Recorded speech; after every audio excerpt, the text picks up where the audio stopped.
ರೇಷ್ಮೆ ರಂಗ, ರೇಷ್ಮೆ ಕೃಷಿ ತಂತ್ರಜ್ಞಾನ ಕುರಿತ ಬಾನುಲಿ ಸರಣಿ. ರೇಷ್ಮೆ ಕೃಷಿ ತರಲಿದೆ ಹೆಚ್ಚಿನ ಆರ್ಥಿಕತೆ, ಅದಕ್ಕಾಗಿ ಅಳವಡಿಸಿ ಆಧುನಿಕ ತಾಂತ್ರಿಕತೆ, ಪಾಲಿಸಿರಿ ವಿಜ್ಞಾನಿಗಳ ಮಾರ್ಗದರ್ಶನ, ಪಡೆಯುವಿರಿ ಹೆಚ್ಚಿನ ವರಮಾನ.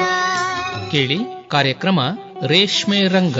ಬಾಳಲಿ ಕಾಣುವಿರಿ ಹೊನ್ನಸಿರಿ, ಬರಲಿದೆ ಬಾನುಲಿಯಲಿ ರೇಷ್ಮೆ ಐಸಿರಿ. ನಮ್ಮ ಆತ್ಮೀಯ ರೈತ ಬಾಂಧವರಿಗೆಲ್ಲ ನಮಸ್ಕಾರ.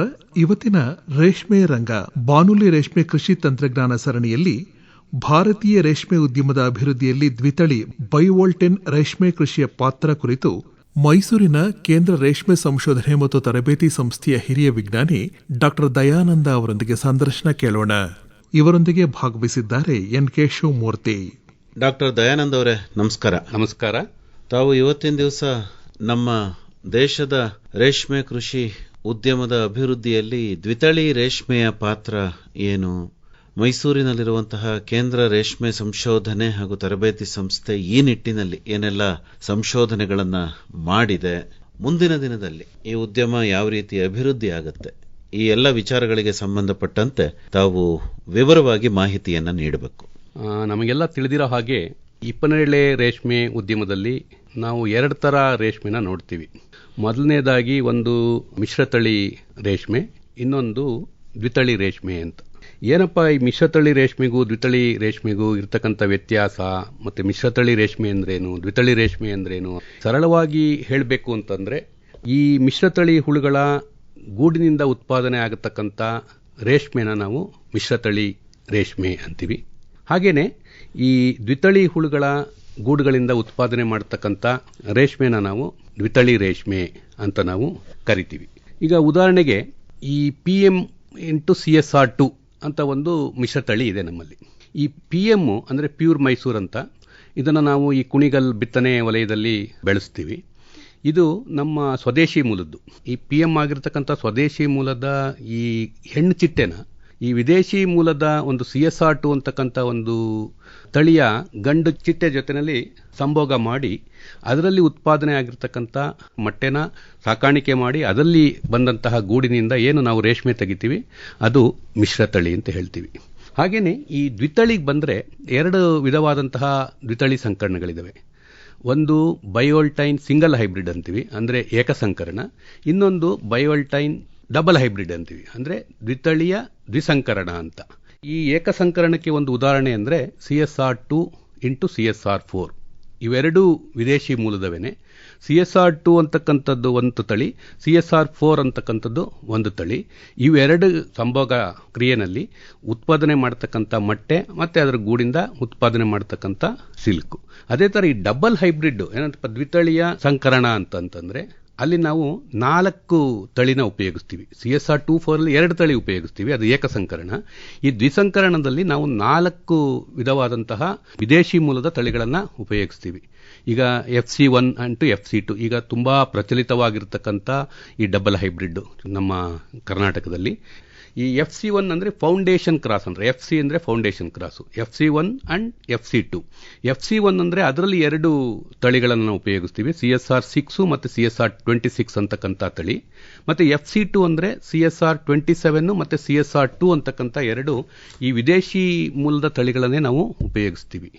ಏನಕ್ಕಪ್ಪ ಈ ಡಬಲ್ ಹೈಬ್ರಿಡ್ ಇವತ್ತು ಅಥವಾ ಈ ದ್ವಿತಳಿ ಸಂಕರಣಗಳು ಏನಕ್ಕೆ ಪ್ರಚಲಿತವಾಗ್ತಾ ಇದ್ದಾವೆ ಅಂತಂದರೆ, ಪ್ರಮುಖವಾಗಿ 3 ಕಾರಣ ಯಾಕೆ ಡಬಲ್ ಹೈಬ್ರಿಡ್ ಇವತ್ತು ಇಷ್ಟೊಂದು ನಮ್ಮ ರೈತ ಬಾಂಧವರಲ್ಲಿ ಪ್ರಚಲಿತವಾಗಿದೆ ಅಂದರೆ, ಒಂದು ಈ ಒಂದು ಅಡಾಪ್ಟೆಡ್ ಸೀಡ್ ಏರರ್ಸ್ ಅಂತ ಹೇಳ್ತೀವಿ. ಅಂದರೆ ಈ ನಮಗೆ ಬಿತ್ತನೆ ಗೂಡನ್ನು ಬೆಳೆದುಕೊಡೋರು ಅವರು ಶುದ್ಧ ತಳಿಗಳನ್ನು ಸಾಕಾಣಿಕೆ ಮಾಡೋ ಅಂತ ಅವಶ್ಯಕತೆ ಇಲ್ಲ. ಉದಾಹರಣೆಗೆ CSR2-4 ಆದರೆ ಈ ASRs ಅಂತ ಏನಿದ್ದಾರೆ ಈ ರೇರರ್ಸ್ ಅಂದರೆ ಬಿತ್ತನೆ ಗೂಡನ್ನು ಬೆಳೆದುಕೊಡ್ತಕ್ಕಂಥ ರೈತರು ಅವರು CSR2 ಮೇಯಿಸಬೇಕು, ಇಲ್ಲ ಅಂದರೆ ಮತ್ತೆ CSR4 ಅನ್ನು ಮೇಯಿಸಬೇಕು. ಸೊ ಇವು ಅಪ್ಪಟ ಶುದ್ಧ ತಳಿಗಳು. ಈ FC1 ನಲ್ಲಿ ಅಂದರೆ ಫೌಂಡೇಶನ್ ಕ್ರಾಸ್ ಅಲ್ಲಿ ಆಲೇ ನಾವು ಸಂಕರಣ ಮಾಡಿಬಿಟ್ಟಿರ್ತೀವಿ. ನಾನು ಆಗಲೇ ಹೇಳಿದಾಗೆ FC1 ಅಂದರೆ CSR6 × 26 ಆಗಲೇ ನಾವು ಸಂಕರಣ ಮಾಡಿರ್ತೀವಿ, ಫೌಂಡೇಶನ್ ಮಾಡಿರ್ತೀವಿ. ಆ ಫೌಂಡೇಶನ್ ಕ್ರಾಸನ್ನ ಸಾಕಾಣಿಕೆ ಮಾಡೋದು ಈ ಅಪ್ಪಟ ಶುದ್ಧ ತಳಿಗಳನ್ನು ಸಾಕಾಣಿಕೆ ಮಾಡೋದಕ್ಕೆ ಹೋಲಿಕೆ ಮಾಡ್ಕೊಂಡ್ರೆ ತುಂಬಾ ಸುಲಭ. ಅಂದರೆ ಈ ಒಂದು ಬಿತ್ತನೆ ಗೂಡನ್ನು ನಾವು ಉತ್ಪಾದನೆ ಮಾಡ್ತಕ್ಕಂಥದ್ದು ಈಸಿ ಆಗುತ್ತೆ. ಎರಡನೇದು ಯಾರು ಮೊಟ್ಟೆ ಮಾಡ್ತಾರೆ ಅವರಿಗೆ ಈ ಫೌಂಡೇಶನ್ ಕ್ರಾಸ್ ಉಪಯೋಗಿಸ್ಕೊಂಡು ಮೊಟ್ಟೆ ಮಾಡೋದ್ರಿಂದ ಸುಮಾರು ಒಂದು 25-30% ಜಾಸ್ತಿ ಎಗ್ ರಿಕವರಿ ಬರುತ್ತೆ. ಅಂದರೆ ಅಷ್ಟು ಮೊಟ್ಟೆನ ಜಾಸ್ತಿ ಮಾಡ್ತಾರೆ, 100ಕ್ಕೆ ಒಂದು 25-30% ಅಷ್ಟು ಎಗ್ ರಿಕವರಿ ಜಾಸ್ತಿ ಬರುತ್ತೆ. ಆಮೇಲೆ ಯಾರು ರೈತರು ಈ ರೀಲಿಂಗ್ ಗೂಡನ್ನು ಬೆಳೀತಾರೆ, ಅಂದರೆ F1 ಗೂಡನ್ನು ಬೆಳೀತಾರೆ, ಅವರು ಈ CSR 2-4 ಬೆಳೆಯೋದಕ್ಕಿಂತ FC1 to FC2 ಬೆಳೆಯೋದು ಈಸಿ. ಯಾಕೆಂದರೆ ಇಲ್ಲಿ 4 ತಳಿಗಳ ಗುಣಲಕ್ಷಣಗಳನ್ನು ಹೊಂದಿರುತ್ತೆ ಅದು ಈ ಡಬಲ್ ಹೈಬ್ರಿಡ್. ಸೊ ಈ 3 ಉದ್ದೇಶದಿಂದ ನಾವು ಇವತ್ತು ಡಬಲ್ ಹೈಬ್ರಿಡ್ ಕಾನ್ಸೆಪ್ಟನ್ನು ಇಂಟ್ರೊಡ್ಯೂಸ್ ಮಾಡಿದ್ದೀವಿ. ಅದು ನಮ್ಮ ಕರ್ನಾಟಕದಲ್ಲಿ ಅದರಲ್ಲೂ ತುಂಬ ಪ್ರಚಲಿತವಾಗ್ತಾ ಇದೆ. ಇವತ್ತು ಎಲ್ಲರೂ ಡಬಲ್ ಹೈಬ್ರಿಡೇ ಬೆಳೀತಾ ಇದ್ದಾರೆ. ಈ ಸಿಂಗಲ್ ಹೈಬ್ರಿಡ್ ಕಾನ್ಸೆಪ್ಟ್ ದಿನೇ ದಿನೇ ಹೋಗ್ತಾ ಇದೆ. ಸೊ ಆಮೇಲೆ ಇನ್ನೊಂದೇನಪ್ಪ ಅಂದರೆ, ಈಗ ನಾವು ದ್ವಿತಳಿಯ ಏಕಸಂಕರಣ ಆಗಲಿ ದ್ವಿತಳಿಯ ದ್ವಿಸಂಕರಣ ಆಗಲಿ, ಇದರ ಗೂಡಿನ ಗುಣಮಟ್ಟ ತುಂಬ ಚೆನ್ನಾಗಿರುತ್ತೆ. ಅದರ ಗೂಡಿನ ತೂಕ ಆಗಿರ್ಬೋದು, ಅದರದ್ದು ಗೂಡಿನ ಕವಚದ ತೂಕ ಆಗಿರ್ಬೋದು, ಮತ್ತು ಈ ಕವಚದ ಶೇಕಡಾವಾರು ಅಂಶ ಆಗಿರ್ಬೋದು, ಇವೆಲ್ಲ ತುಂಬ ಚೆನ್ನಾಗಿರೋದ್ರಿಂದ, ಗೂಡಿನ ಗುಣಮಟ್ಟ ಚೆನ್ನಾಗಿರೋದ್ರಿಂದ ಅದನ್ನು ಈ ಆಟೋಮೆಟಿಕ್ ರೀಲಿಂಗ್ ಮಿಷನ್ಸಲ್ಲಿ ರೀಲ್ ಮಾಡಿ ಅಂತಾರಾಷ್ಟ್ರೀಯ ಮಟ್ಟದಲ್ಲಿ ಗುಣಮಟ್ಟ ಇರತಕ್ಕಂಥ ಈ ಕಚ್ಚಾ ರೇಷ್ಮೆನ ಉತ್ಪಾದನೆ ಮಾಡೋಕ್ಕೆ ಈ ಒಂದು ವಿಸಂಕರಣಗಳ ತುಂಬ ಸೂಕ್ತ ಅಂತ ನಾವು ಬಯಸಿದ್ದೀವಿ. ನಮ್ಮ ಭಾರತೀಯ ರೇಷ್ಮೆ ಕೈಗಾರಿಕೆಯಲ್ಲಿ ಈ ಬೈಆಲ್ಟೈನ್ ಅಂತಕ್ಕಂಥದ್ದು ಹೇಗೆ ಸಹಾಯ ಮಾಡ್ತಕ್ಕಂಥದ್ದು ಅನ್ನೋದು ನಿಮ್ಮ ಪ್ರಶ್ನೆ.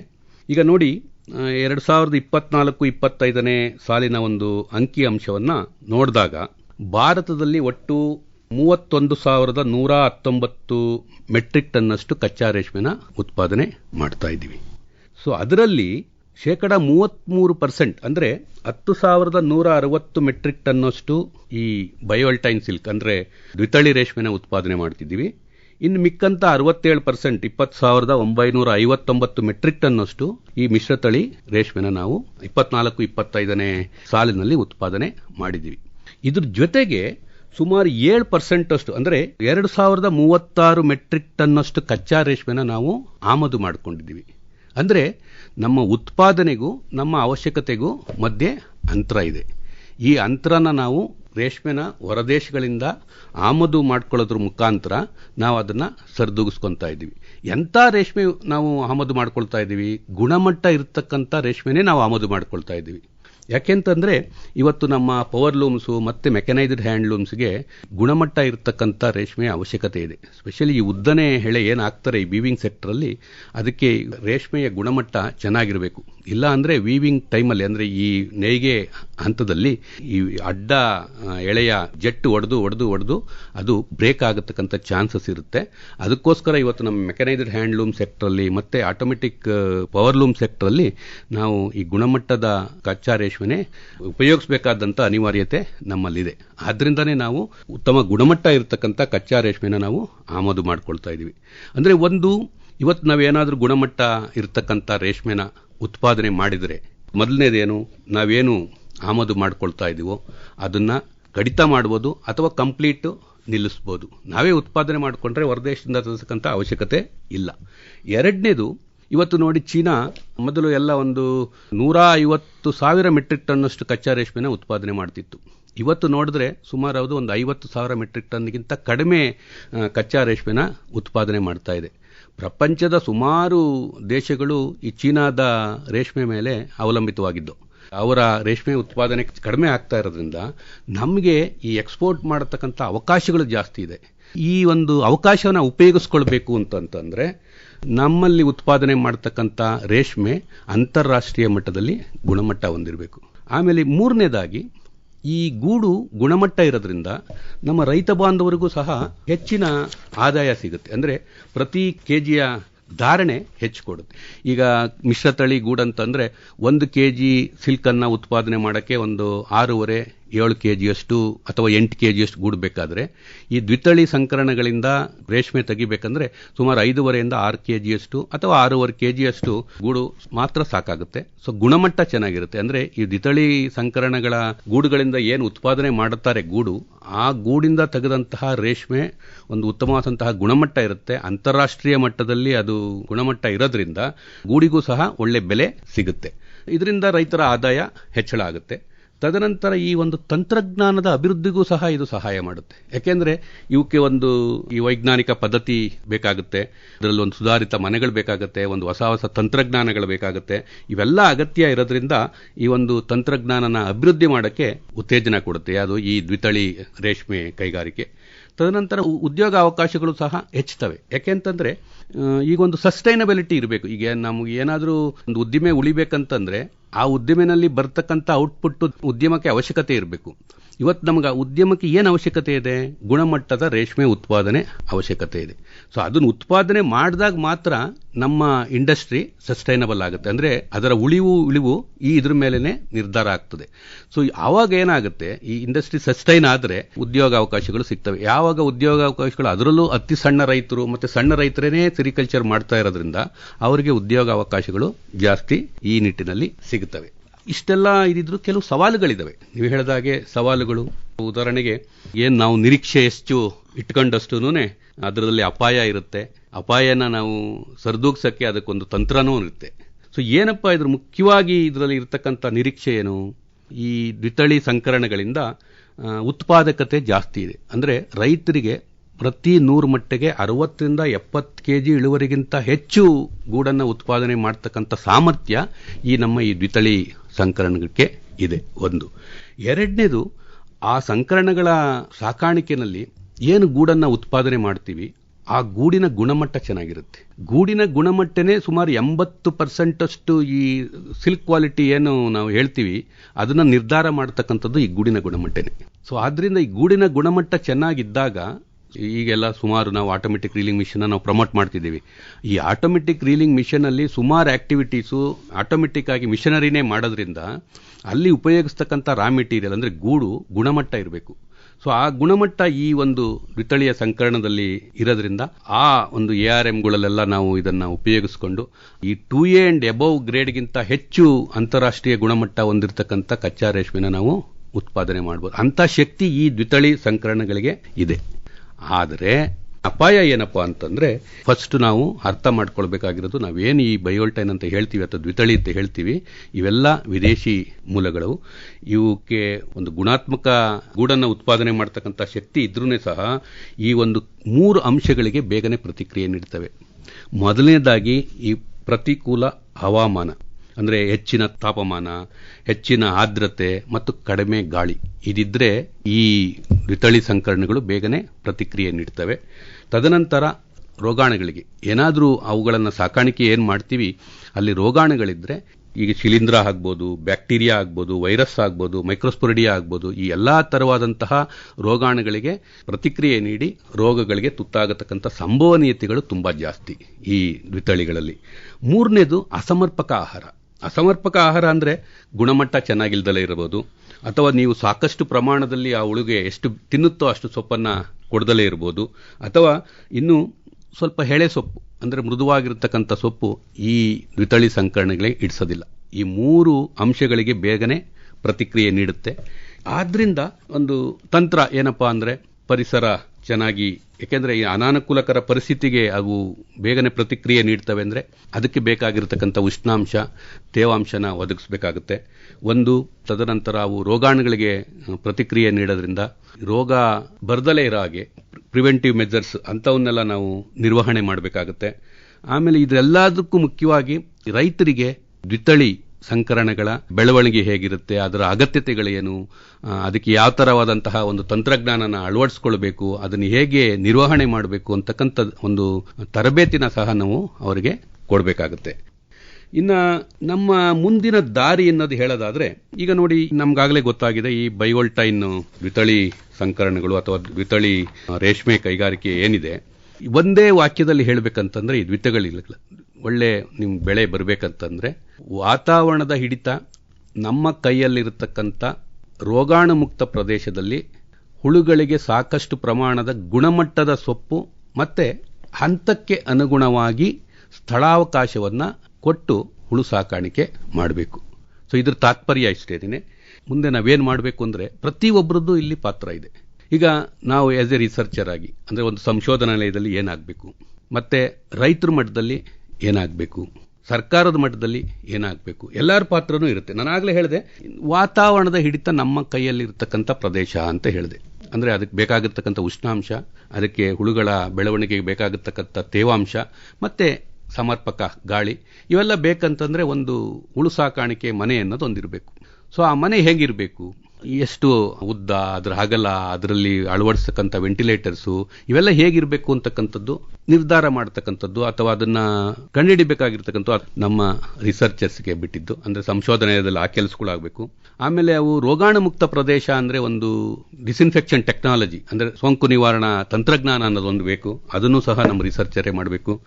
ಏನಂದ್ರೆ ಈ ಹುಳುಗಳ ಸಫಲತೆ ಒಳ್ಳೆ ಗುಣಮಟ್ಟದ ಸೊಪ್ಪಿನ ಮೇಲೆ ಅವಲಂಬಿತವಾಗಿರುತ್ತೆ. ಸೊ ಅಂದರೆ ಒಂದು ಉತ್ತಮವಾದಂತಹ ಗುಣಮಟ್ಟ ಇರತಕ್ಕಂಥ ಸೊಪ್ಪನ್ನು ನಾವು ಬೆಳಿಬೇಕಂತಂದರೆ ಅಲ್ಲಿ ಒಂದು ಕಲ್ಟಿವೇಷನ್ ಪ್ರಾಕ್ಟೀಸ್ ಬೇಕು. ಅಂದರೆ ಹಿಪ್ಪನೇರಳೆನ ಯಾವ ರೀತಿ ಬೆಳಿಬೇಕು, ಅದ್ರ ವೆರೈಟಿ ಆಗ್ಬೋದು, ಅದ್ರ ಸ್ಪೇಸಿಂಗ್ ಆಗ್ಬೋದು, ಅದ್ರ ಇನ್ಪುಟ್ ಆಗ್ಬೋದು, ಅದರಲ್ಲಿ ಯಾವ ಥರ ಒಂದು ಕಲ್ಟಿವೇಷನ್ ಪ್ರಾಕ್ಟೀಸು, ಮತ್ತು ಈ ಒಂದು ಹುಳು ಸಾಕಾಣಿಕೆಯಲ್ಲಿ ಏನೇನು ತಂತ್ರಜ್ಞಾನನ ಅಳವಡಿಸ್ಕೊಳ್ಬೇಕು, ಹೇಗೆ ಅದನ್ನು ನಿರ್ವಹಣೆ ಮಾಡಬೇಕು ಅನ್ನೋದಕ್ಕೊಂದು ರೇರಿಂಗ್ ಟೆಕ್ನಾಲಜಿ ಬೇಕಾಗುತ್ತೆ.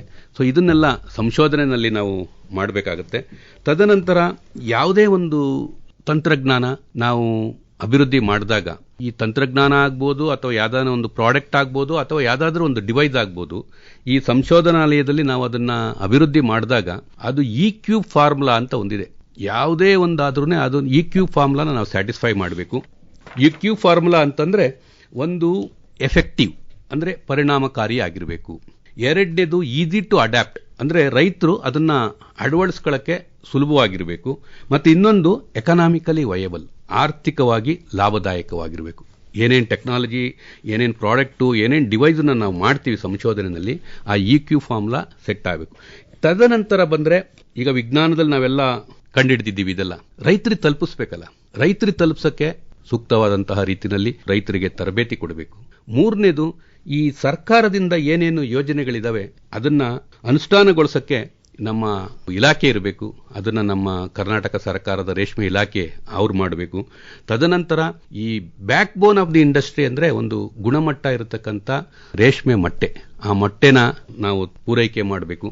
ಇಷ್ಟನ್ನ ಈಗ ನಮ್ಮ ಯಶಸ್ಸಿಗೆ ಇರತಕ್ಕಂಥ ಮುಂದಿನ ದಾರಿಗಳು, ಇವನ್ನೆಲ್ಲ ಕೂಲಂಕುಷವಾಗಿ ಅವುಗಳ ಅಗತ್ಯತೆಯನ್ನ ಅಧ್ಯಯನ ಮಾಡಿ ತಂತ್ರಜ್ಞಾನ ಮತ್ತೆ ಅದಕ್ಕೆ ತರಬೇತಿ ಮತ್ತೆ ಅದನ್ನ DFLS ಮೊಟ್ಟೆಯ ಪೂರೈಕೆ ಮತ್ತೆ ಸರ್ಕಾರದ ಸವಲತ್ತುಗಳನ್ನು ಪರಿಣಾಮಕಾರಿಯಾಗಿ ಅನುಷ್ಠಾನ ಮಾಡಿದಾಗ ಈ ನಮ್ಮ ದ್ವಿತಳಿ ರೇಷ್ಮೆ ಒಳ್ಳೆ ದೇಶದ ಆರ್ಥಿಕತೆ ಮತ್ತು ರೈತರ ಆರ್ಥಿಕತೆಗೆ ಸೂಕ್ತವಾದಂತಹ ಆಯ್ಕೆ ಅಂತ ಹೇಳಕ್ ಬಯಸ್ತೀನಿ. ಡಾಕ್ಟ್ರೆ, ಈಗ ಮೈಸೂರಿನಲ್ಲಿರುವಂತಹ ನಿಮ್ಮ ಸಂಶೋಧನಾ ಸಂಸ್ಥೆ ಇದೆಯಲ್ಲ, ಇದು ತಳಿಗಳ ವಿಚಾರದಲ್ಲಿ ಏನೆಲ್ಲ ಸಂಶೋಧನೆಗಳನ್ನು ಮಾಡಿದೆ? ಈಗ ತಳಿ ಅಂದ್ರೆ ನಾನು ಆಗಲೇ ಹೇಳಿದೆ, ಈಗ ಬಯೋಲ್ಟೈನ್ ಅಂದ್ರೆ ದ್ವಿತಳಿಗಳು ಬಗ್ಗೆನೇ ಹೇಳಬೇಕಂತಂದ್ರೆ, ಇವತ್ತು ನಾವಾಗಲೇ ಈಗ ನಮ್ಮ ಫೀಲ್ಡಲ್ಲಿ ಅಂದ್ರೆ ಕಾರ್ಯಕ್ಷೇತ್ರದಲ್ಲಿ FC1 into FC2 ಅಂತಕ್ಕಂಥದ್ದು ಚಾಲನೆಯಲ್ಲಿದೆ. ಇದಕ್ಕೆ ಪೈಪ್ಲೈನ್ ಆಗಿ ಅಂದ್ರೆ ಇದರಲ್ಲಿ ಕೆಲವು ಸಮಸ್ಯೆ ಏನಪ್ಪಾ ಅಂತಂದ್ರೆ ಸ್ವಲ್ಪ ಹೈ ಟೆಂಪರೇಚರ್ಗೆ ಬೇಗನೆ ಪ್ರತಿಕ್ರಿಯೆ ನೀಡುತ್ತೆ. ಈಗ FC1 into FC2 ಅನ್ನೋದು. ಇದ್ರ ಬದಲಾಗಿ ನಾವು ಈ ಟೆಂಪರೇಚರ್ಗೆ ಅಂದರೆ ವರ್ಷದ ಪೂರ್ತಿ ಎಲ್ಲ ಕಾಲದಲ್ಲೂ ಈ ಬಯೋಲ್ಟೈನ್ ಸಂಕರಣ, ದ್ವಿತಳಿ ಸಂಕರಣಗಳನ್ನು ರೈತರು ಸಾಕಾಣಿಕೆ ಮಾಡಬೇಕು ಅನ್ನೋ ಒಂದು ದೃಷ್ಟಿಯಿಂದ ಒಂದು ಟೆಂಪರೇಚರ್ ಟಾಲರೆಂಟ್ ಡಬಲ್ ಹೈಬ್ರಿಡ್ ಅಂತ ಮಾಡಿದ್ದೀವಿ. TT21 to TT56 ಅಂತ. TT21 into TT56 ಇದು ದ್ವಿತಳಿ ಡಬಲ್ ಹೈಬ್ರಿಡೇನೆ. ಸೊ ಅದು ಟೆಂಪರೇಚರ್ಗೆ ಸ್ವಲ್ಪ ತಡ್ಕೊಳ್ಳೋದ್ರಿಂದ, ಹೈ ಟೆಂಪರೇಚರ್ಗೆ ತಡ್ಕೊಳ್ಳೋದ್ರಿಂದ ವರ್ಷದ ಎಲ್ಲ ಕಾಲದಲ್ಲೂ ಅಂದರೆ ಈ ಸಮ್ಮರ್ ಬೇಸಿಗೆ ಕಾಲದಲ್ಲೂ ಸಹ ಅದನ್ನು ಸಾಕಾಣಿಕೆ ಮಾಡ್ಬೋದು. ಇನ್ನೊಂದು BFC1 into BFC10 ಇದು ಸಹ ಬಯೋಲ್ಟೈನ್ ಡಬಲ್ ಹೈಬ್ರಿಡ್ಡೆ. ನಾವು ಈ ಬಲ್ಗೇರಿಯನ್ ರಿಸೋರ್ಸ್ ಮೆಟೀರಿಯಲ್ನ ಅಲ್ಲಿಂದ ತಗೊಂಬಂದು ಇಲ್ಲಿ ಸುಮಾರು ಒಂದು 5-6 ವರ್ಷಗಳ ಕಾಲ ನಾವು ಅದನ್ನ ಫರ್ಮೆಂಟೇಷನ್ ಅಂಡ್ ಕಾಂಬಿನೇಷನ್ ಮಾಡಿ ಅಲ್ಲೂ ಸಹ ಸುಮಾರು ಲೈನ್ಸ್ಗಳನ್ನು ಮಾಡಿ BFC1 into BFC10 ಅಂತ ಇನ್ನೊಂದು ಮಾಡಿದ್ದೀವಿ. ಇದು ಈ ನಮ್ಮ FC1 into FC2ಗಿಂತ ಗುಣಮಟ್ಟ ಚೆನ್ನಾಗಿದೆ. ಸೊ ಅದು ಈಗ ನಮ್ಮ ಪೈಪ್ಲೈನಲ್ಲಿದೆ. ಅದು ಸುಮಾರು ಇನ್ನೊಂದು ವರ್ಷಗಳಲ್ಲಿ ಸಹ ಅದನ್ನು ಸಹ ನಾವು ಬಿಡುಗಡೆ ಮಾಡ್ತೀವಿ. ಈಗ ಪ್ರಸ್ತುತ ಎರಡಿದೆ, FC1 into FC2 ಒಂದಿದೆ, ಎರಡು TT21 into TT56 ಅಂತಕ್ಕಂಥದ್ದು ಇನ್ನೊಂದಿದೆ. ರೈತರು ಅದನ್ನು ಸಹ ತಮ್ಮ ಕೃಷಿನಲ್ಲಿ ಅಳವಡಿಕೆ ಮಾಡ್ಕೊಬಹುದು. ಇನ್ನು BFC1 into BFC10 ಅನ್ನೋದು ಫೀಲ್ಡಲ್ಲಿ ಆಲ್ರೆಡಿ ಒಂದು 5 ಲಕ್ಷ ಮೊಟ್ಟೆನ ನಾವು ಟೆಸ್ಟ್ ಮಾಡಿದ್ದೀವಿ. ಅದನ್ನು ಅದರ ಫಲಿತಾಂಶ ತುಂಬಾ ಚೆನ್ನಾಗಿದೆ. ಸೊ ಇನ್ನು ಮುಂದಿನ 1-2 ವರ್ಷಗಳಲ್ಲಿ ಅದನ್ನು ಸಹ ನಾವು ರೈತರ ಮಟ್ಟಕ್ಕೆ ತಲುಪಿಸುವ ನಿಟ್ಟಿನಲ್ಲಿ ಕೆಲಸ ಮಾಡ್ತಾ ಇದ್ದೀವಿ. ಅಂತಾರಾಷ್ಟ್ರೀಯ ಮಟ್ಟದಲ್ಲಿ ಒಂದು ರೇಷ್ಮೆ ಗುಣಮಟ್ಟ ಅಂತ ಹೇಳಿದ್ರೆ ಅದು ತಳಿಯ ವಿಚಾರವಾಗಿ ಎಷ್ಟು ಪರ್ಸೆಂಟೇಜ್ ತಳಿಗೆ ಸಂಬಂಧಪಟ್ಟಿದ್ದೀರ? ಅದು ಸಾಮಾನ್ಯವಾಗಿ ಗುಣಮಟ್ಟ ಇರತಕ್ಕಂಥ ರೇಷ್ಮೆನ ಉತ್ಪಾದನೆ ಮಾಡಬೇಕಾದ್ರೆ ತಳಿಯೇ ಪ್ರಮುಖವಾದಂತಹ ಕಾರಣ ವಹಿಸ್ತದೆ. ಶೇಕಡಾವಾರು ಎಷ್ಟು ಕೊಡ್ತೀರಾ ಅದಕ್ಕೆ ತಳಿಗೆ? ನಾವು ತಳಿಗೆ ಸುಮಾರು 50 ಭಾಗ ತಳಿನೇ. ಅದು ಈಗ ಬಯೋಲ್ಟೈನಲ್ಲೇ ಗ್ರೇಡಿಂಗ್ ಆಗೋದು. ನಮ್ಮ PM × CSR2 ಅದರಲ್ಲೆಲ್ಲ ಗ್ರೇಡಿಂಗ್ ಆಗಲ್ಲ. ಈಗ ರೇಷ್ಮೆ ಗುಣಮಟ್ಟ ಅಂದ್ರೆ ಏನು ಸರ್? ಗುಣಮಟ್ಟ ಅಂತಂದ್ರೆ ಅಂತಾರಾಷ್ಟ್ರೀಯ ಮಟ್ಟದಲ್ಲಿ ಹೇಗೆ? ಈಗ ಅದ್ರದ್ದು ಸಿಲ್ಕ್ ತಗೊಂಡ್ರೆ ಅದಕ್ಕೆ ಕೆಲವು ಕ್ಯಾರೆಕ್ಟರ್ಸ್ ಇದೆ. ಈಗ ವೈಂಡಿಂಗ್ ಬ್ರೇಕ್ಸ್ ಅಂತೀವಿ. ಎಷ್ಟೋ ಇದನ್ನು ಸುತ್ತಿದಾಗ ಎಷ್ಟು ವೈಂಡಿಂಗ್ ಬ್ರೇಕ್ ಸಿಗ್ತವೆ ಅನ್ನೋದು. ಆಮೇಲೆ ಡೀನಿಯರ್ ಅಂತ ಹೇಳ್ತೀವಿ, ಅಂದ್ರೆ ಮ್ಯಾಕ್ಸಿಮಮ್ ಡೀನಿಯರ್ ವೇರಿಯೇಷನ್ ಅಂತೀವಿ. ಈಗ ಒಂದು ಹುಳು ಸುಮಾರು 1100 ರಿಂದ 1200 ಮೀಟರ್ ಅಷ್ಟು ಕಂಟಿನ್ಯೂಸ್ ಥ್ರೆಡ್ ಇರುತ್ತೆ. ಸೊ ಈ ಡೀನಿಯರ್ ಅಂದ್ರೆ ಥಿಕ್ನೆಸ್, ಅದ್ರದ್ದು ಥಿಕ್ನೆಸ್, ಎಳೆಯ ದಪ್ಪ. ಎಳೆಯ ದಪ್ಪ ಏನಾಗಿರುತ್ತೆ, ಮೊದಲು ದಪ್ಪನ ಆಗಿರ್ತದೆ, ಕೊನೆಗೆ ಹೋಗ್ತಾ ಚಿಕ್ಕದಾಗುತ್ತೆ. ಸೊ ಅಲ್ಲಿ ಕ್ವಾಲಿಟಿ ಇರ್ಬೇಕಂತಂದ್ರೆ ಚಿಕ್ಕದಾಗುತ್ತೆ, ಎಲ್ಲಾ ಕೇಸಲ್ಲೂ ಚಿಕ್ಕದಾಗುತ್ತೆ. ಎಷ್ಟರ ಮಟ್ಟಿಗೆ ಅದು ಚಿಕ್ಕದಾಗಿದೆ ಅಂತಕ್ಕಂಥದ್ದು ಪ್ರಮುಖ ಕಾರಣ. ಒಂದು ತುಂಬಾ ವೇರಿಯೇಷನ್ಸ್ ಇರಬಹುದು, ಮ್ಯಾಕ್ಸಿಮಮ್ ಡಿವಿಯೇಷನ್ಸ್ ಇರಬಾರ್ದು, ಡೀನಿಯರ್ ವೇರಿಯೇಷನ್ಸ್ ಇರಬಾರ್ದು. ಎರಡನೇದು ಇನ್ನೊಂದು ಎಲಾಂಗೇಷನ್ ಅಂತ ಅನ್ನೋದೊಂದು ಕ್ಯಾರೆಕ್ಟರ್ ಇದೆ. ಎಲಾಂಗೇಷನ್ ಅಂದ್ರೆ ಒಂದು 100 ಸೆಂಟಿಮೀಟರ್ ದಾರನ ಹಿಡಿದು ಜಗ್ದಾಗ ಒಂದು 120 ಸೆಂಟಿಮೀಟರ್ ವರೆಗೂ ಸ್ಟ್ರೆಚ್ ಆಗ್ಬೇಕದು, ಬ್ರೇಕ್ ಆಗದಂಗೆ. ಅದು ಎಲಾಂಗೇಷನ್ ಅಂತೀವಿ. ಅಂದ್ರೆ ಇನ್ನೊಂದು ಟೆನಾಸಿಟಿ ಅಂತೀವಿ. ಟೆನಾಸಿಟಿ ಅಂದ್ರೆ ಒಂದು ದಾರದ ಮೇಲೆ ಒಂದು ವೆಯ್ಟ್ ಹಾಕಿ ಉಜ್ಜೋದು. ಒಂದು ಡೀನಿಯರ್ಗೆ ಸುಮಾರು ಒಂದು 3 ಗ್ರಾಮ್ಸ್ ಆ ತೂಕನ ತಡ್ಕೊಳ್ಳೋ ಅಷ್ಟು ಶಕ್ತಿ ಅದಕ್ಕಿರಬೇಕು. ಸೊ ಇವೆಲ್ಲ ಕೆಲವು ಪ್ಯಾರಾಮೀಟರ್ಸ್ ಇರ್ತವೆ. ಆ ಪ್ಯಾರಾಮೀಟರ್ ಮೇಲೆ ನಾವು ಅದನ್ನ ಗ್ರೇಡ್ ಮಾಡ್ತೀವಿ. ಗ್ರೇಡ್ ಹೆಂಗ್ ಮಾಡ್ತೀವಿ? A, B, C, D, 2A, 3A, 4A, 5A, 6A. ಈಗ ನಮ್ಮಲ್ಲೆಲ್ಲ ಮ್ಯಾಕ್ಸಿಮಮ್ 3Aನೇ ಬರುತ್ತೆ. ಸೊ ಈಗ ಅಲ್ಲೇ ಚೈನಾ, ಜಪಾನು ಅಲ್ಲೆಲ್ಲ ಅವರು 4A, 5A ಗ್ರೇಡ್ಸ್ ಎಲ್ಲ ಮಾಡ್ತಾರೆ. ಅದ್ರಲ್ಲಿ ಅಫ್ಕೋರ್ಸ್ ಈಗ ಕೆಲವು ರೀಲಿಂಗ್ ಟೆಕ್ನಾಲಜೀಸ್ ನಲ್ಲೂ ಸುಧಾರಣೆಗಳು ಅವ್ರ ಹತ್ರ ಇರ್ಬೋದು. ಈಗ ನಮ್ಮಲ್ಲಿ ಏನ್ ಮಾಡ್ತಾರೆ, ಈಗ ರೀಲರ್ಸ್ ತಗೊಂಡೋದ್ರೆ, ಈಗ ಒಂದು 100 kg ಗೂಡು ತಗೊಂಡೋದ್ರೆ 100 kgನೂ ರೀಲ್ ಮಾಡ್ತಾರೆ. ಈಗ ನಾವು ಬಯಾಲಜಿಕಲ್ ಮೆಟೀರಿಯಲ್ 100 kgಗೆ ಒಂದು 50,000 ಗೂಡು ಇರುತ್ತೆ. 50,000 ಗೂಡು ಒಂದೇ ಕ್ವಾಲಿಟಿ ಇರೋದಿಲ್ಲ. ಸೊ ಅಲ್ಲಿ ಏನ್ ಮಾಡ್ತಾರೆ, ಅವ್ರು ಸಾರ್ಟ್ ಮಾಡ್ತಾರೆ. ಫಸ್ಟ್ ರೀಲಿಂಗ್ ಹಾಕೋದಕ್ಕೆ ಮೊದಲು ಅದರಲ್ಲಿ ಎಷ್ಟು ಚೆನ್ನಾಗಿದೆ ಗೂಡು, ಎಷ್ಟು ಚೆನ್ನಾಗಿಲ್ದಲೇ ಇರೋ ಗೂಡನ್ನೆಲ್ಲ ತೆಗಿತಾರೆ. ಒಳ್ಳೆ ಗುಣಮಟ್ಟ ಇರತಕ್ಕಂಥ ಆಕಾರದಲ್ಲಿ ಮತ್ತೆ ಅದರದ್ದು ಸ್ಟಿಫ್ನೆಸ್ ಆಫ್ ದಿ ಇದರಲ್ಲಿ ಅದನ್ನ ಒಳ್ಳೆ ಗುಣಮಟ್ಟ ಇರತಕ್ಕಂಥ ಗೂಡನ್ನ ತಗೊಂಡು ಅವರು ರೀಲ್ ಮಾಡ್ತಾರೆ. ಇದ್ದಿದ್ನ ಏನ್ ಮಾಡ್ತಾರೆ, ಅದ್ರಲ್ಲಿ ಪ್ಯೂಪ ತೆಗಿತಾರೆ. ಪ್ಯೂಪ ತೆಗೆದು ಹ್ಯೂಮನ್ ಕನ್ಸಂಪ್ಷನ್ಗೆ ಉಪಯೋಗಿಸ್ಕೊಳ್ತಾರೆ, ಮನುಷ್ಯ ತಿನ್ನಕ್ಕೆ ಆ ಪ್ಯೂಪನ. ಇನ್ನ ಅದೆಲ್ಲ ಪ್ಯೂಪ ತೆಗೆದ ಮೇಲೆ ಸಿಲ್ಕ್ ಇರುತ್ತದಲ್ಲ, ಅದು ಫ್ಲಾಟ್ ಸಿಲ್ಕ್ ಮಾಡ್ತಾರೆ. ಫ್ಲಾಟ್ ಸಿಲ್ಕ್ ಅಂದ್ರೆ ಫರ್ನಿಶಿಂಗ್ಸ್ಗಳಿಗೆ ಅದಕ್ಕೆ ಇದಕ್ಕೆ ಅಲ್ಲಿ ತುಂಬಾ ಬೇಡಿಕೆ ಇದೆ. ಸೊ ಅವರು ಹಾಗೆ ಅದನ್ನ ಕಕ್ಕುನ್ ಸಾರ್ಟಿಂಗ್ ಅನ್ನೋದನ್ನ ತುಂಬಾ ಪ್ರಮುಖವಾದಂತಹ ಘಟ್ಟ ಅನ್ಕೊಂಡಿದ್ದಾರೆ ಎಲ್ಲಿ ರೀಲಿಂಗ್ ಅಲ್ಲಿ. ಬಟ್ ನಮ್ಮಲ್ಲಿ ಹಂಗಲ್ಲ. 100 kg ತಗೊಂಡೋದು 100 kgನೂ ದಾರ ತೆಗಿತಾರೆ, ಎಳೆ ತೆಗೆದು ಬಿಡ್ತಾರೆ. ಸೊ ಅಲ್ಲಿ ನಮಗೆ ಕ್ವಾಲಿಟಿ ಬರೋದಿಲ್ಲ. ಆಮೇಲೆ ರೀಲಿಂಗ್ ಮಿಷನರೀಸ್ ಪ್ರತಿಯೊಂದು ಹಂತದಲ್ಲೂ ಅವರು ಅದನ್ನ ಕಂಟ್ರೋಲ್ ಮಾಡತಕ್ಕಂತ ಒಂದು ಅಕ್ಸೆಸರೀಸ್ ನಲ್ಲಿ ಹಾಕಿರ್ತಾರೆ ರೀಲಿಂಗ್ ಯೂನಿಟ್ಸ್ಗಳಲ್ಲಿ. ಸೊ ಈಗ ಅದು ನಮ್ಮಲ್ಲಿ ಆಟೋಮೆಟಿಕ್ ರೀಲಿಂಗ್ ಮಿಷನ್ಸ್ಗಳು ಇದ್ದಾವೆ. ಸೊ ಅಲ್ಲಿ ನಿಮಗೆ ಗೂಡಿನ ಗುಣಮಟ್ಟ ಚೆನ್ನಾಗಿತ್ತು ಅಂದ್ರೆ ನಮಗೂ 4A ಗ್ರೇಡ್ಸ್ ಸಿಲ್ಕ್ ನಮ್ಮ ಗೂಡಿನ ಏನಿವತ್ತು ಉತ್ಪಾದನೆ ಮಾಡ್ತಾ ಇದ್ದಾರೆ, ನಮ್ಮ ರೈತರು ಬೆಳೆಸ್ತಾ ಇದ್ದಾರೆ, ಅದರಲ್ಲೂ ಸಹ 4A ಗ್ರೇಡ್ಸ್ ಅನ್ನು ನಾವು ತೆಗಿಬಹುದು. ಅಲ್ಲ, ಈಗ ಉತ್ತಮ ಗುಣಮಟ್ಟದ ರೇಷ್ಮೆ ಅನ್ನೋದು ಅದು ಬಟ್ಟೆ ಮೂಲಕ ವ್ಯಕ್ತವಾಗದ ಅಥವಾ ಬೇರೆ ಬೇರೆ ಉದ್ದೇಶಗಳಿಗಾಗಿ ನಾವು ರೇಷ್ಮೆ ಬಳಸ್ತೀವಲ್ಲ, ಅಲ್ಲಿ ಈ ಗ್ರೇಡ್ ಅನ್ನ ಮೆಜರ್ ಮಾಡಿ? ನಾರ್ಮಲ್ ಆಗಿ ನಾವು ಇವತ್ತು ಸಿಲ್ಕ್ ಎಲ್ಲ ಉಪಯೋಗಿಸ್ತಾ ಇರೋದು ಫ್ಯಾಬ್ರಿಕ್ಗೆನೆ, ಬಟ್ಟೆಗೆನೆ. ಸೊ ಏನಾಗುತ್ತೆ, ಈ ಗುಣಮಟ್ಟ ಸರಿ ಇಲ್ಲ ಅಂದ್ರೆ, ಈಗ ನೋಡಿ ಒಂದು ಸಿಂಪಲ್ ಉದಾಹರಣೆ ಹೇಳ್ತೀನಿ. ಒಂದು ಡೀನಿಯರ್ ಅನ್ಕೊಳ್ಳಿ. ಡೀನಿಯರ್ ಒಂದು 2.5 to 2.8 ಡೀನಿಯರ್ ಅಂತ ಹೇಳ್ತೀವಿ. ಸೊ ನಮಗೆ ಸಿಲ್ಕು 18ರಿಂದ 20, 20ರಿಂದ 22, 22ರಿಂದ 24 ಈ ತರ ಡೀನಿಯರ್ಸ್ ಇಟ್ಕೊಂಡು ಅವರು ಸಿಲ್ಕ್ ಅನ್ನ ಉತ್ಪಾದನೆ ಮಾಡ್ತಾರೆ. ಉದಾಹರಣೆಗೆ ಈಗ ಒಂದು 22ರಿಂದ 24 ಡೀನಿಯರ್ ಇರ್ತಕ್ಕಂಥ ರೇಷ್ಮೆ ದಾರನ ಒಬ್ಬ ರೀಲರ್ ತೆಗಿಬೇಕಂದ್ರೆ, ಸೊ ಒಂದು ಗೂಡು ಒಂದು 2.5 ಡೀನಿಯರ್ ಇದ್ರೆ ಎಷ್ಟು ಹಾಕ್ಬೇಕು? ಒಂದು 10 ಗೂಡು ಹಾಕ್ಬೇಕು. ಒಂದು 10 ಗೂಡಿಂದ ಎಂಡ್ ತೆಗಿತಾರೆ.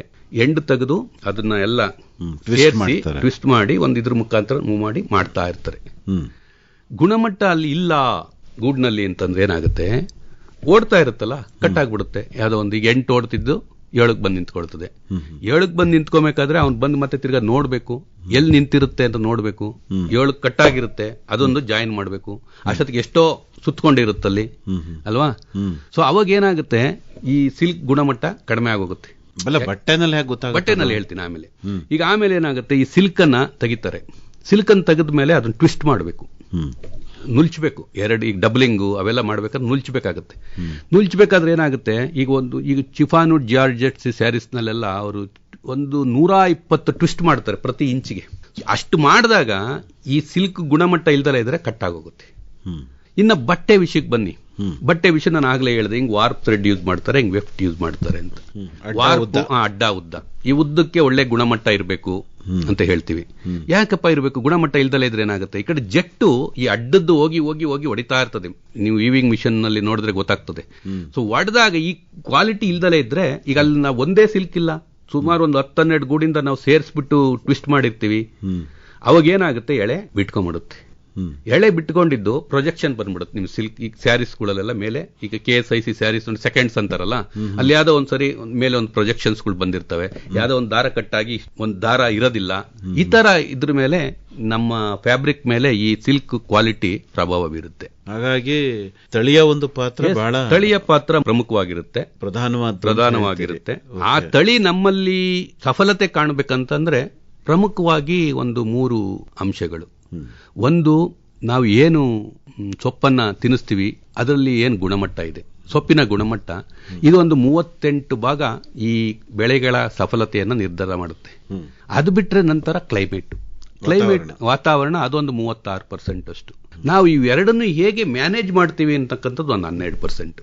ಇದೇ ಪ್ರಮುಖವಾದಂಥದ್ದು. ಇನ್ನು ಬೇರೆ ಬೇರೆ ಎಲ್ಲ, ಈಗ ನಾವು ರೈತರು ಹೇಳಿದ್ರೆ ಮೊಟ್ಟೆ ಸರಿ ಇಲ್ಲ, ಅದು ಇದು ಅದೆಲ್ಲ ಕತೆಗಳು.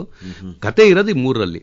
ಈಗ ಏನು ಈ ಸಿಲ್ಕೋಮು ಮಿಷನ್ ತರ ಕೆಲಸ ಮಾಡುತ್ತಷ್ಟೇ. ಈ ಗೂಡ್ ಅಂತಕ್ಕಂಥದ್ದು ಒಂದು ಪ್ರೋಟೀನ್, ಅದು ಒಂದು 2 ಪ್ರೋಟೀನ್ ಇರುತ್ತೆ. ಒಂದು ಫೈಬ್ರಾಯಿನ್ ಅಂತ ದಾರ ತರ ಇರೋದು, ಇನ್ನೊಂದು ಸೆರಿಸಿನ್, ದಾರ 2 ಸೇರ್ಸಕ್ಕೆ ಗಮ್ಮು.